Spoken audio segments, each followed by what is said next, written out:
नमस्कार.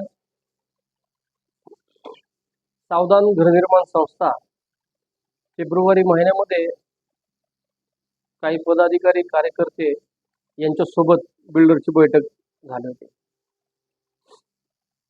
बिल्डरच्या बैठकीमध्ये ज्या काही गोष्टी ठरल्या त्या आजतागायत कुणीपर्यंत सांगितल्या नाही.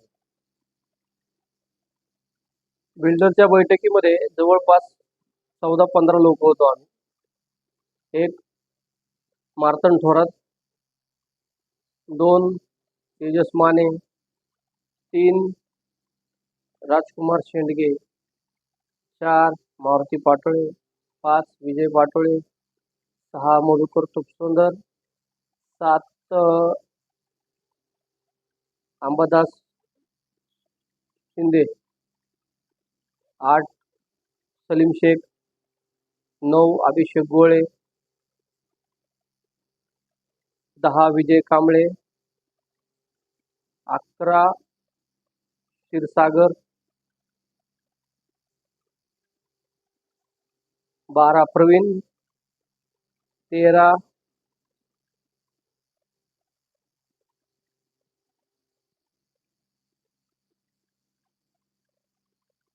असे 10-15 लोक होतात. मला नाव आठवत नाही. तर बिल्डरकडं तेजस मानेनी जे लिहिलेलं पत्र होतं, तर बिल्डर साहेबांनी काय केलं की ते बिल्डरनी पत्र काय काय मागण्या ते वाचा म्हणले. मागण्या ज्या वेळेस वाचायला घेतल्या त्यावेळेस पहिली मागणी होती की आम्हाला 2 मजली बिल्डिंग द्या. त्या मागणीप्रमाणे आपण मागण्या लावून धरल्या की आम्हाला कमीत कमी 10-12 मजल्याच्या 2 बिल्डिंगा द्या अशी मागणी लावून. बिल्डर सोबत जो काय मी संवाद साधला, बिल्डरचं माझं कम्युनिकेशन झालं. त्यांना हे जेवढे 10-12 लोक आहेत ते विटनेस आहेत. तुम्ही जर 2 टीमा जर धरल्या या तर 2 टीमांपैकी एक मार्तंड थोरातची टीम धरा आणि एक मारुती पाटोळेंची टीम धरा. त्या दोन्ही टीमच्या प्रमुखांना जरी तुम्ही विचारलं निरंजन कितपत सत्य सांगतोय कितपत तथ्य आहे ते तुमच्या सगळं लक्षात येईल. आजपर्यंत फेब्रुवारीच्या शेवटच्या आठवड्यात जी काय बैठक झाली त्याबद्दल आपल्या लोकांचे काही गैरसमज झाले. मारुती पाटोळेने निरंजनला गोड बोलावं किंवा आपलं बोल म्हणावं असं काहीतरी त्यांच्या डोक्यात त्या पद्धतीने गेलेलं.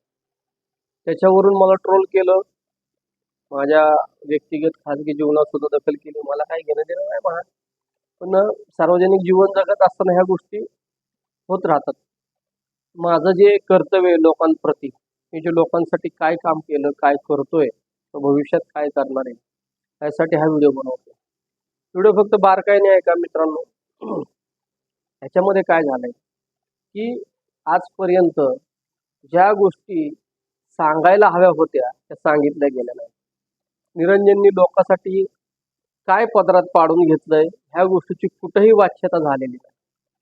निरंजनचं नाव कसं खराब होईल, निरंजन मॅनेज कसं झाला हे दाखवत आहे. याच्यासाठी लोकांनी म्हणजे माझ्याच लोकांनी, बाहेर कोण नव्हतं, जी मिटिंगला होती नव्हती त्या लोकांनी नाव कसं खराब करता येईल, माझं व्यक्तिमत्व कसं डॅमेज करता येईल ह्याच्याकडे जास्त भर दिले. सो असू द्या, मी राजकारणात असल्यामुळं मला ह्या गोष्टीचा काही फरक पडत नाही. लोकांनी शिव्या दिल्या, लोकांनी चांगलं बोललं, वाईट बोललं, काही फरक पडत नसतो. शेवटी हे क्षेत्र तसंच आहे, ज्याचं नाव असतं त्याचं नावच बदनाम होतं. लोकांसाठी काय केलं फक्त एवढं सांगण्यासाठी मी हा व्हिडिओ बनवलेला आहे. लोकांच्या मनात जे विष पेरलेलं आहे ह्या लोकांनी, ज्यांनी कोणी पेरलंय ते माझे शुभचिंतक आहेत. त्यांना मी हे विरोधक मानतच नाही, माझे शुभचिंतक आहेत. इकडच्या गटातले असतील पाटोळेच्या, नाहीतर थोराच्या गटातले असतील, ते सगळे माझे शुभचिंतक आहेत. आजपर्यंत जो काय मी लढा उभा केलाय, जो काय लढा दिलाय तो लोकांच्या हिताचा ठरलेला आहे. लोकांसाठी मी काय केलं हे कुणी सांगितलं नसल्यामुळं आज मला हे प्लॅटफॉर्म वापरावं लागतं. बिल्डर सोबत जी बैठक झाली त्या बैठकीमध्ये काय काय घडलं हे आज सगळ्यात कोणी सांगितलं. जसं की थोडंसं उदाहरण देतो. कुरुक्षेत्रामध्ये ज्यावेळेस महाभारताचं युद्ध चालू होतं कुरुक्षेत्रात रणभूमीत, त्यावेळेस ते राजा जे डोळ्याला पट्टी बांधून बसलेले असायचे दोघं नवरा बायको, त्यांना एक संजय नावाची व्यक्ती कुरुक्षेत्रात काय घडतंय ते सांगायची. महाभारत जर तुम्ही बघितलं असेल तर तुमच्या लक्षात येईल. तसं आपल्या इथल्या तज्ञांनी केलंय की त्यांना अंधारात काय झालंय हे त्यांना झोपीत कळतं. निरंजन इथं भेटला, तिथं भेटला, हे झालं, ते झालं, हे डील झाले, ते डील झाले, एवढे पैसे घेतले, हे केलं, ते केलं. पण माझं सांगणं तात्पर्य एवढंच आहे की तुम्ही लोकांची दिशाभूल करताना व्यवस्थित करा. लोकांना मिसगाईड करू नका. लोक आपली भोळी आहेत. लोक आपली एवढी शिकलेली नाहीयेत. लोकांना वेड्यात काढणं बंद करा. जे कोणी काढत असेल माझी त्यांना विनंती आहे, कुरुक्षेत्रामधला महाभारतातले संजय होऊ नका. तुम्हाला देवानी ती विद्या दिलेली नाही. देवानी त्या गोष्टी तुम्हाला दिलेल्या नाही. देवानी तो अधिकार किंवा ती विद्या फक्त मोजक्या 4-5 लोकांना दिली होती. त्यातला एक तो संजय होता. सो आपण आपल्या विषयाकडे वळू. बिल्डरनी ज्यावेळेस ते पत्र वाचायला लागला त्यावेळेस त्यांनी पहिलीच आपली डिमांड होती जी मार्तंड थोरात, तेजस माने लिहून दिलेल्या पत्रामध्ये ते वाचायला एक चालू केलं. ते वाचतील तसं मी त्यांना थांबवत होतो. पहिला मुद्दा घेतला की 2 बिल्डिंग असाव्या. मी म्हणलं साहेब आम्हाला 2 बिल्डिंगा द्या. तर तो त्यांनी कशा पॉसिबल होतील किंवा कशा होणार नाहीत हे त्यांनी मॅप दाखवला. माझ्या शेजारी तर मार्तंड थोरात बसले होते, इकडे तेजस बसला होता आणि बिल्डर असा समोर होता. तर त्यांनी जे सांगितलं की 2 बिल्डिंगा पॉसिबल नाहीत किंवा अमुक फलानं बिस्तानं, त्यांनी तेवढा वेळ आम्हाला जवळपास 1.5-2 तास आमची मीटिंग घेतली, झालं बोलणं. तर 2 बिल्डिंगा पॉसिबल नाहीत. मग त्यांना मी दुसरा एक प्रस्ताव मांडला. 2 बिल्डिंगा नसतील जमत तर तुमच्या प्रीसेलवर म्हणजे तुम्ही जो मॉल काढाल, जो काही 3-4 मजली मॉल असेल त्याच्यावर 8 मजले बांधा आणि जमिनीवर 10 ते 12 मजले बांधा. म्हणजे काय होईल, जसं की बिल्डिंगचं जे आपल्या मजले ते कमी व्हायला मदत होईल. 8 मजले प्रीसेलवर आले आणि 10-12 मजले जमिनीवर गेले तर बिल्डिंगचे मजले ऑटोमॅटिक कमी होतील आणि त्यालाही काही वेळ राहणार नाही किंवा त्या गोष्टी आपल्याला मान्य होतील. तर त्यांनी तसं सांगितलं की प्रीसेलवर पॉसिबल नाही, माझा सेल घटल किंवा माझा अमुक फलानं बिसनं. आता तो मानसिकरित्या तो त्याचाच विचार करणार किंवा त्याला फायदा कसा होईल की काय. तर हा विषय झाला. 2 बिल्डिंगाचा एक विषय झाला, नाही म्हणला. प्रीसेलचा मी विषय घेतला, त्याच्यावर 8 मजले बांधा म्हणला, नाही म्हणला. तर म्हणलं ठीक आहे साहेब. त्याच्यासमोर तिसरा पर्याय ठेवला. तो पर्याय असा होता की तुम्ही जिथं 10 फ्लॅट काढणार आहे, समोरासमोर 20 फ्लॅट निघतील, तिथं तुम्ही 30 करा. 15 इकडं 15 तिकडे काढा असे समोर. त्याच्यामुळे काय होईल, फ्लॅट जर रो मध्ये वाढले तर लाईन मोठी कमी होईल. म्हणजे फ्लॅटचे मजले माळे ते कमी होतील आणि जे लेंथ आहे त्याची ती लांब होईल आणि फ्लॅटचे मजले कमी होतील. तर तो एक पर्याय सुचवला. तर त्याच्यावर ते विचार करू म्हणले. त्याच्यानंतर त्यांनी दुसरा मुद्दा वाचून काढला. दुसऱ्या मुद्द्यात ते आले तर दुसरा मुद्दा तो माझ्या जिव्हाळ्याचा जो होता, मीच त्यांच्या तोंडात म्हणजे त्यांना तोंडी टाकला मी की बाबा जमिनीच्या पैशाचं काय. जो मुद्दा मी वारंवार लावून धरलेला आहे माझ्या आंदोलनाच्या पहिल्या दिवसापासून ते आजपर्यंतच्या आंदोलनाच्या दिवसापर्यंत, की जमीन 1 रुपया नाममात्र दराने झालेली नाही. जमिनीचा विषय हा पेंडिंग आहे. आतापर्यंत संचालक मंडळ किंवा समर्थक त्यांचे आतापर्यंत हेच सांगत होते की जमीन 1 रुपया नाममात्र दराने झालेले. त्याचे पत्र वाटत होते, मी त्याला छेद दिला. आतापर्यंत ज्या मिटिंगा झाल्या किंवा ज्या ज्या काही बैठका झाल्या त्याच्यामध्ये त्यांनी सगळ्यांना वेड्यात काढलंय आणि 1 रुपया नाममात्र झाले म्हणून सांगितलं. तर मी बिल्डरला जी आपली सावित्रीबाई फुले स्मारकामध्ये आपली जी सगळी एक मोठी सभा भरली होती, मीटिंग भरली होती, त्याच्यामध्ये मी बिल्डरला केलेले प्रश्न जे होते, वर्ग 1 ची जागा वर्ग 2 वर करताना तुम्हाला 25% रक्कम ही गव्हर्नमेंटला द्यावी लागते. तर ते सुद्धा गडबडून गेले होते. मी तो मुद्दा लावून वारंवार धरला तर त्यांनी कबूल केलं. 10% रक्कम भरलेली आहे, जवळपास 74-75 लाख रुपये दोन्ही जमिनीचे मिळून भरलेले आहेत. 95 क चे आणि 633 चे. हा विषय आला. त्याच्यानंतर त्याला जो आहे जवळपास 2-2.25 कोटी रुपये त्या जमिनीचे पैसे भरायचे, जे की ते भरणार नव्हते. आज जर तुम्ही मला सांगा, हे जमिनीचे पैसे उद्या तो बांधून गेला असता, निघून गेला असता, डेव्हलप करून गेला असता, कुणाच्या लक्षात काय नव्हतं आणि कुणाला काय तेवढं नॉलेज पण नव्हतं आणि कोण तिथपर्यंत अभ्यास पण करत नव्हतं. सांगणे तात्पर्य एवढंच आहे की मी जी काय केलेलं आहे, ज्या काय गोष्टी मी अभ्यासलेल्या आहेत, ज्या काय मी केलेल्या आहेत, ते लोकांच्या हिताच्या केलेल्या आहेत. त्याला ते भरायला भाग पाडलं. त्याने मला जवळपास 74-75 लाखाच्या पावत्या दिल्या की बाबा आम्ही त्याची लँड प्रीमियमची जी काय अमाऊंट असेल 25% ती भरतोय ह्या पावत्या. मीटिंग सगळ्याला माहिती आहे. सावित्रीबाई फुले स्मारकमध्ये झालेली. मी मांडलेले मुद्दे सगळ्यांना माहिती आहेत. स्टार्ट टू एंड जे मुद्दे मांडतो ते हेच आहेत. जर सँक्शन झालं तर असं, नाही सँक्शन झालं तर तसं. लोकांची जागृती मी स्वतः करतो. हा झाला दुसरा मुद्दा. त्याच्यानंतर तिसरा मुद्दा होता जो त्यांच्याकडून आला, त्यांनी जे लिहिण्यात दिला होता तो, की भाडं वाढ, की भाडं किती असलं पाहिजे. तर मित्रांनो, भाड्याची जी व्हॅल्युएशन ठरली होती ती 5,134 रुपये शासन डिक्लेअर केलं होतं. मार्तंड थोरात साहेबांनी एक हे चालू भाडं ॲग्रीमेंट किंवा चालू होण्या अगोदर एक 7-8 महिन्यापूर्वी चेलाला म्हणजे राजकुमार शेंडगेला त्यांच्या नातेवाईकांचं ॲग्रीमेंट हडपसरच्या एसआरएत केलेलं आम्ही चेलाला निर्धन 9,000 रुपये भाडं लागू केलं होतं म्हणून. तर ते भाडं आम्ही दिलं, ते भाड्याचं ॲग्रीमेंट आम्ही दिलं होतं. त्याच्यामध्ये 9,000 रुपये भाडं दर महिना असं सँक्शन केलं होतं.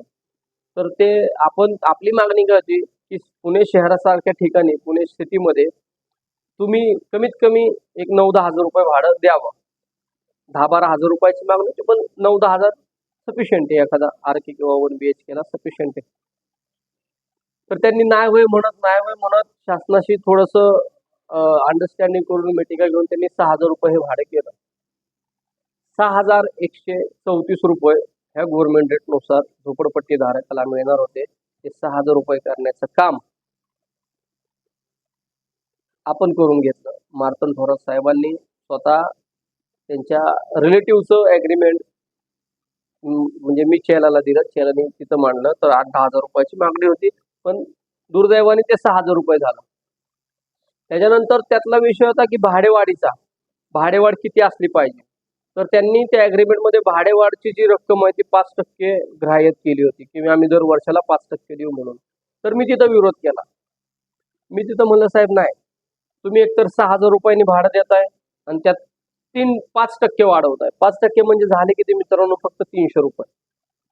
म्हणजे 6,300 पुढच्या वर्षापासून मिळणार. नाही म्हणलं, आम्हाला 25% वाढ पाहिजे, त्याच्याशिवाय आम्ही बोलणार नाही. मग सगळ्यांनी आमचं सगळ्यांचं एकमत झालं. विरोधक असतील, समर्थक असतील, सोबत सगळे झोपडीधारक असतील. नाही म्हणलं, साहेब आम्हाला 25% भाडेवाढ पाहिजे. आज भाडेवाढीचा विषय मांडला तर भाडेवाढ 300 रुपये जी होती, 300 रुपये, तर ती जवळपास त्यांनी मला म्हणले, तुला तुला बोलू का. म्हणलं बोला साहेब, काय हरकत नाही. अरे म्हणलं, मी आता सगळं ऑडिट वगैरे केलंय, अमुक झालंय, आता हे देता येणार नाही. मी पुढच्या वेळेस तुझे 25% नाही, माझे 5% नाही. तर 17.5% त्यांनी अशी मध्ये हे काढलंय की बाबा 17.5% आपण वाढ देऊ. बर, 25% म्हणलं तर 1,500 रुपये वाढणार. म्हणजे ह्या वर्षी 6,000 रुपये घेताय तुम्ही, तर पुढच्या वर्षी 7,500 रुपये आपल्या मागणीनुसार. त्यांच्या मागणीनुसार त्यांनी 7,000 रुपये केले. आता मला सांगा, तो सगळा माणूस हिशोब बसवणार, ऑडिट करणार, सगळ्यांना वाढीव देणार. आज 1,000 रुपये वाढले ना, 1,000 रुपयाची व्हॅल्यू खूप मोठी आहे. आज किती घरांना द्यायचे? 600 घरांना 1,000 रुपये वाढीव द्यायचे. जे 300 रुपये होते ते म्हणजे 700 रुपये वाढले, म्हणजे 1,000 रुपये आपण वाढवले. तरी आपण लावून धरलेले की 1,500 रुपये द्या म्हणून. तर 1,000चं जरी कॅल्क्युलेशन घेतलं, गुणिले 600 घरं करा, महिन्याला 6 लाख रुपये महिना, दरमहा 6 लाख रुपये गुणिले 12 करा, 72 लाख रुपये दरमहा दिले. 72 लाख रुपये गुणिले 5 वर्ष करा. हा, हेच भाडं पुढच्या वर्षी 7,000 रुपये असेल तर तेवढीच वाढ आपण घेणार आहे त्यांच्याकडून 17.5%. म्हणजे दर वर्षाच्या भाड्यात त्यांना तेवढीच वाढ करत राहावी लागणार आहे. जवळपास 5 वर्षात किंवा जे काय बिल्डिंगला वर्ष लागतील, 6, 7, 8 वर्ष, एवढं लवकर होणं पॉसिबल नाहीये. 6-7 वर्ष लागतील किंवा 7-8 वर्ष लागतील.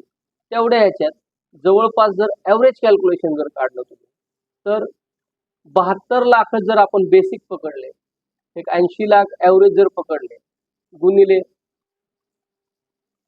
7 वर्ष, म्हणजे भाडा गुणिले 7 वर्ष, आता 45, 48, 56, 5,60,00,000 रुपये,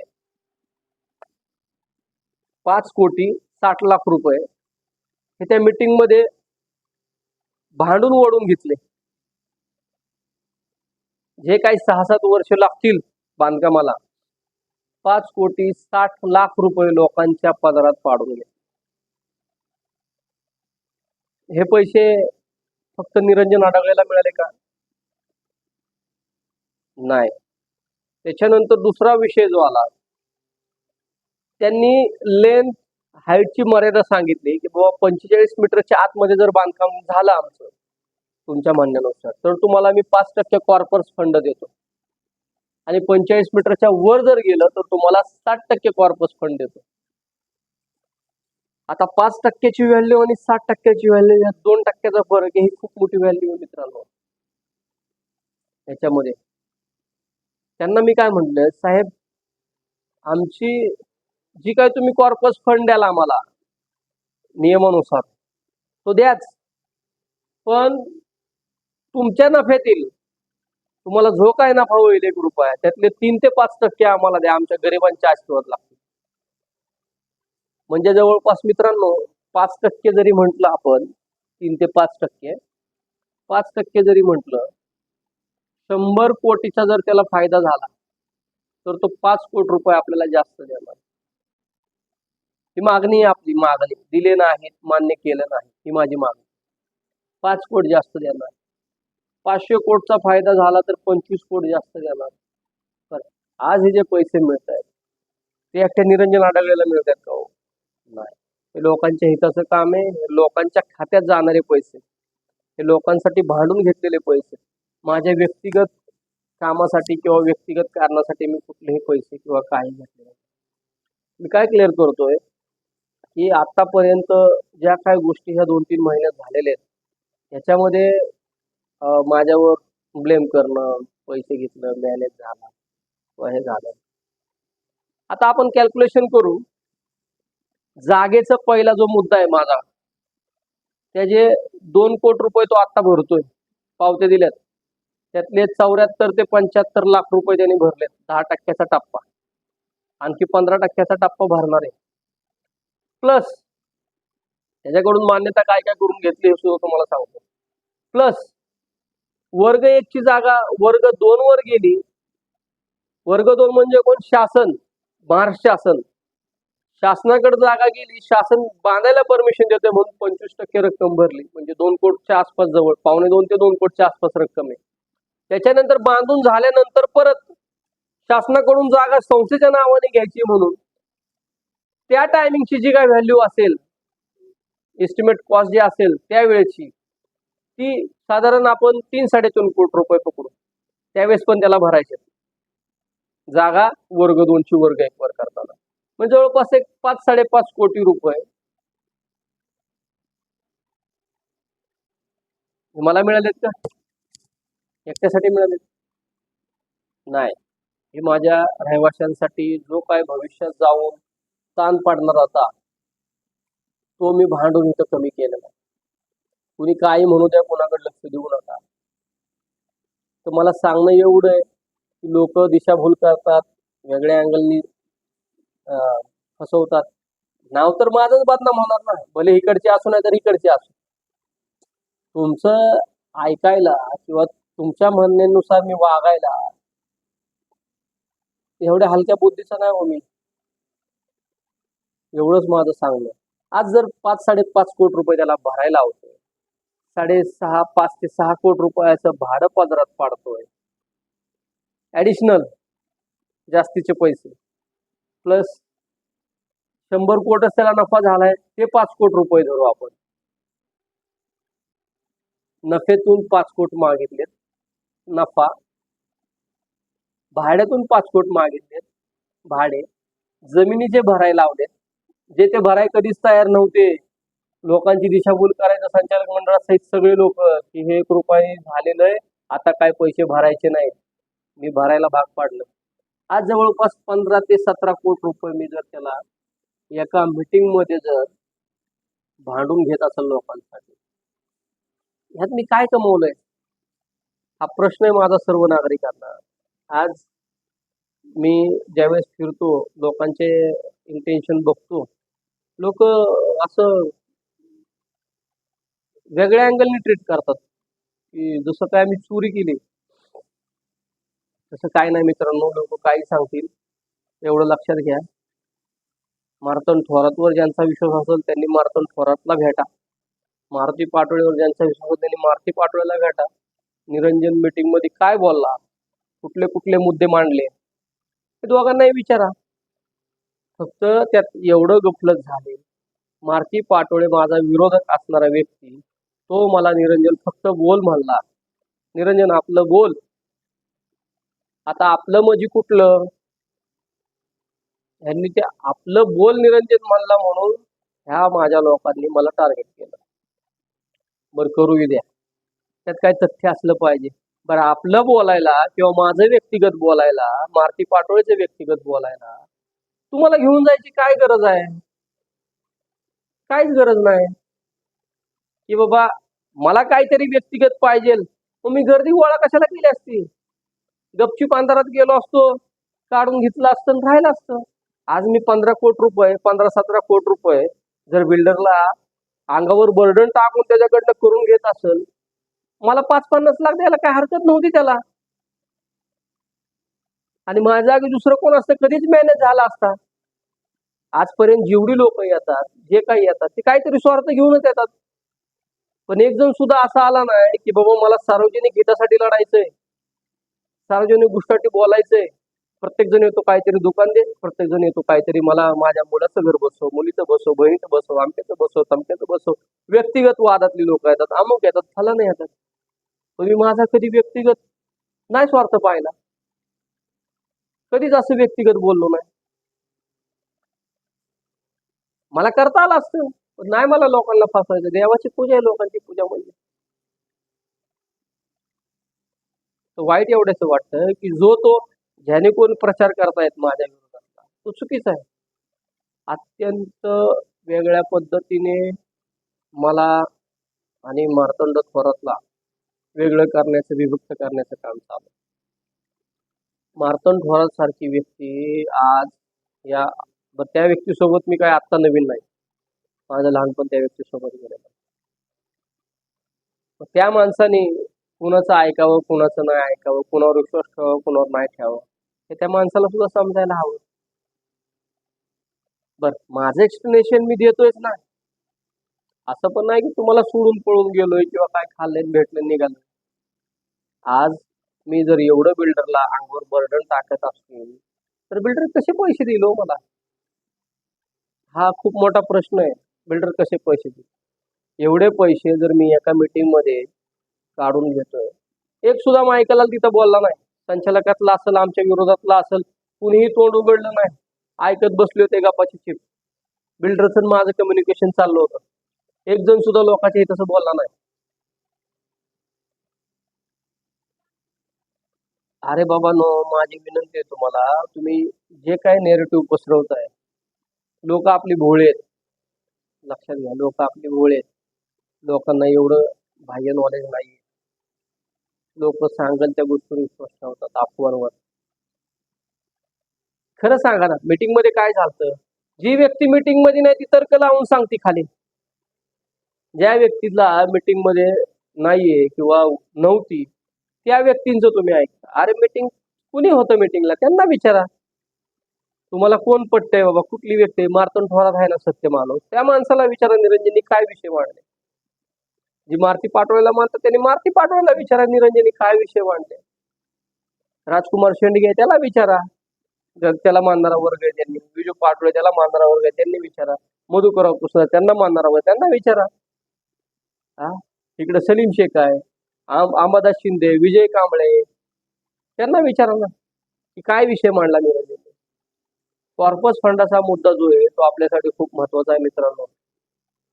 कॉर्पस फंड ही अशी गोष्ट आहे की आपली बिल्डिंगची जी काय चालण्याची प्रोसेस आहे, म्हणजे जिवंत राहण्याची, जसं अन्न जिवंत जे राहतं बिल्डिंगा किंवा एसआरए जिवंत राहतं, त्याच्यामध्ये कॉर्पस फंडाचा मुद्दा खूप मोठा आहे.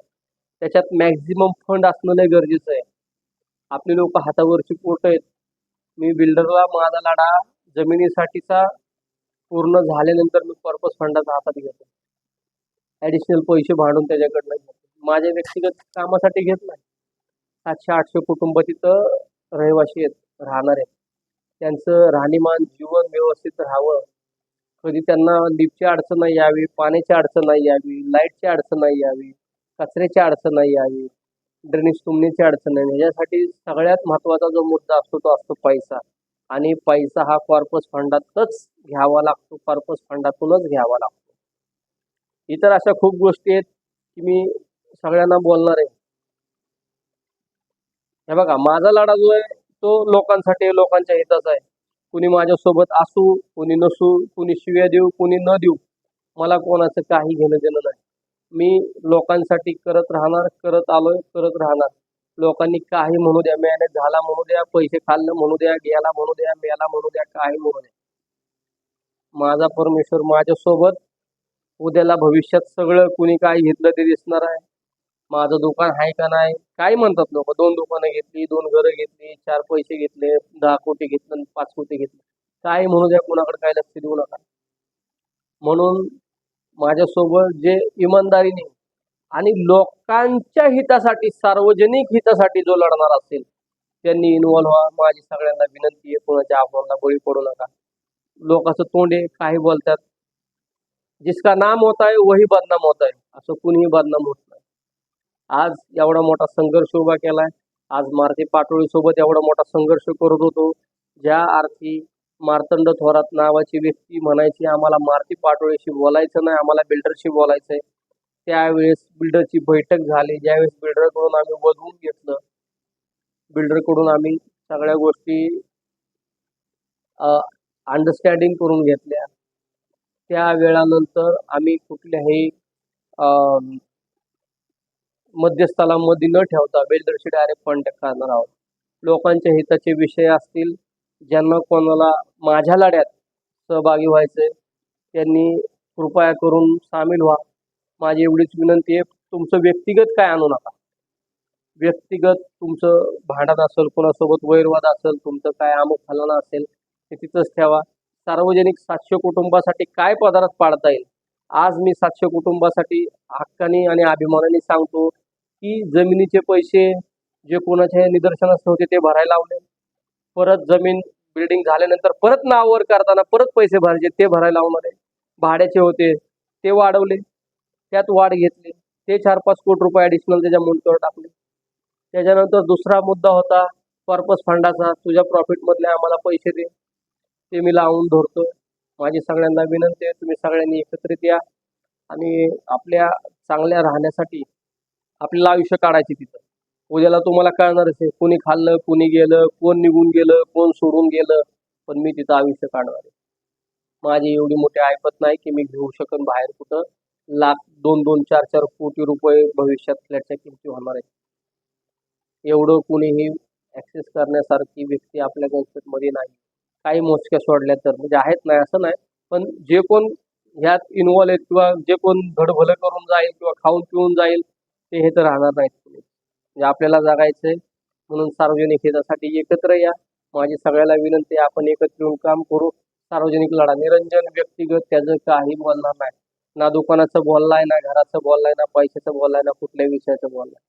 लोकांचे हित कसे साधता येईल ह्याच्याकडे लक्ष असेल म्हणून हा व्हिडिओ बनवला मी. जय हिंद, जय महाराष्ट्र. धन्यवाद. लोकांच्या अफवांना बळी पडू नका आणि वाईट पुछाने शिव्या देणं कुणीही करू नका. माझी सगळ्यांना विनंती आहे. वेळ गेल्यानंतर माणूस कळतो बाबा ह्याने आपल्यासाठी एवढं केलं, की वेळ न यावी म्हणून मी हा व्हिडिओ बनवलाय. तुम्ही ह्या दोन्ही गटांना वेटीस धरून अडवून विचारा, माझ्यावर जर कोण टीका करत असेल, निरंजन बिल्डरशी बोलताना काय बोलला, तुमच्या लेकरा बाळांची शपथ खाऊन सांगायचं. जर माझं व्यक्तिगत बोललो असेल तर त्या परमेश्वर मला पनिशमेंट करेलच. पण माझी सगळ्यांना विनंती आहे, कोणाच्या चुकीच्या गोष्टी ऐकून मला ट्रोल करू नका. जय हिंद, जय महाराष्ट्र. धन्यवाद.